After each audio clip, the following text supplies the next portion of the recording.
Out front now, retired U.S. Army Brigadier General Peter Zwack, former U.S. Senior Defense Attaché to Russia, and Steve Hall, former CIA Chief of Russia Operations. Good to see you both tonight. General, if I could begin with you, as Ben, we heard from what Ben laid out there. Ukraine's gains so far have been small, somewhat incremental. Now Ukraine is talking about these more than 180,000 men Russia has moved to the front lines. How do you think this will impact the counteroffensive? First, let's dissect that 180,000 reported. They are looked to be out of their reserve formations that were not stood up long ago. And also the Storm Z companies, which are groups of convicts and things like that. So these are not elite first string troops that they're committing. I have a suspicion a lot of the reserve forces that are being pulled out are probably not particularly motivated to be there, though they're considered voluntary citizens. You've got that. Most of the 300,000 of last fall have been committed. And so it's serious, their numbers. Quantity has a certain quality of its own, as Stalin would say, but these are not elite guys, but it is a factor.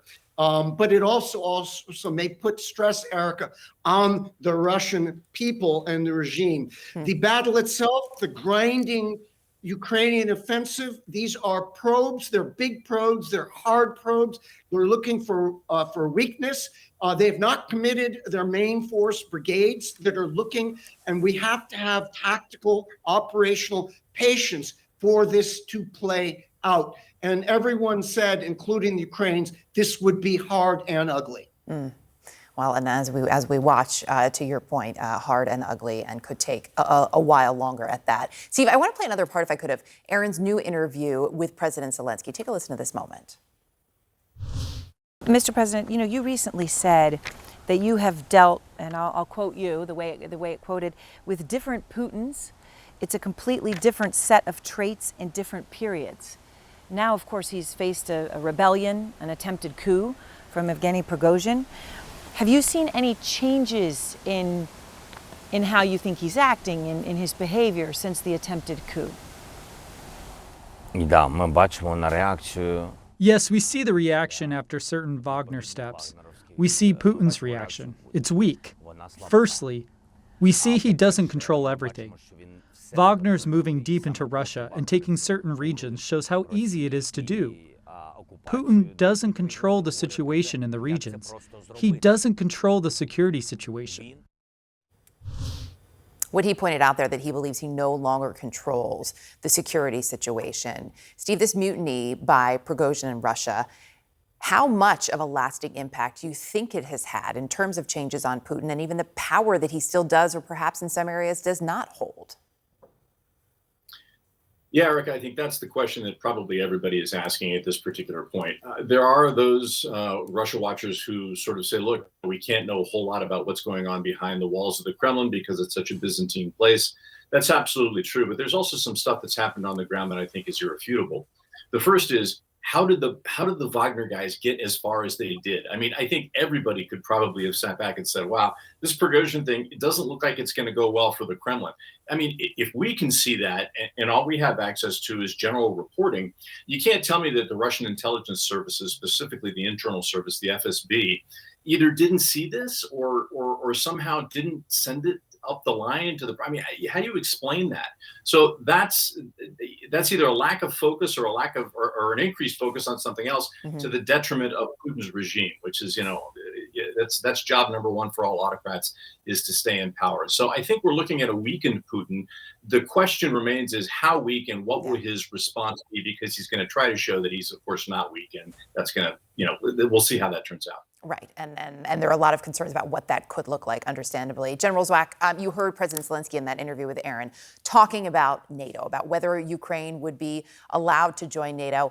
Talking specifically about President Biden, Zelensky said he knows that depends on him. It will be his decision.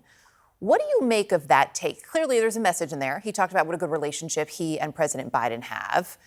But that particular wording was interesting.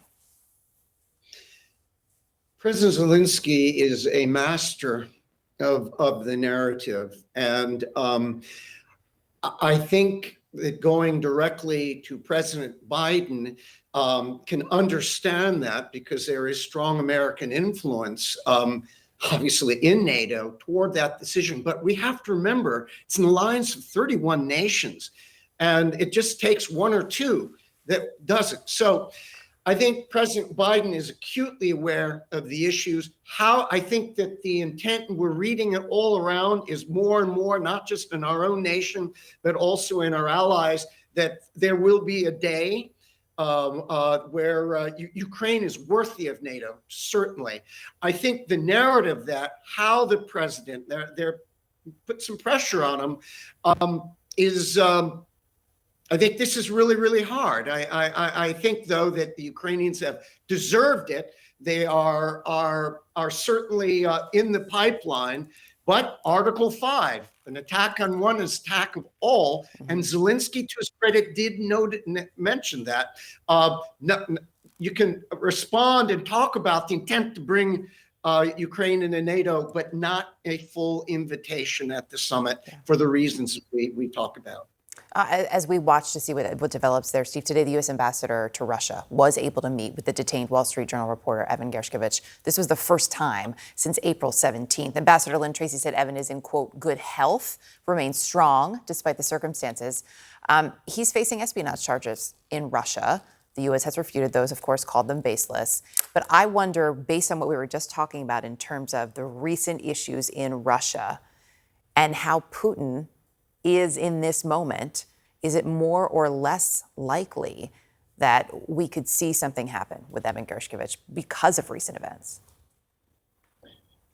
Yeah, first of all, Eric, let me reiterate what you correctly said, which is the charges of espionage against this journalist, against really probably any Western journalist for sure, are absolutely false. This is something that the Russians do. It's hostage taking. It really has nothing to do with, a real police force and a real rule of law and real prosecutors. They've got all the trappings. They've got, courtrooms and stuff.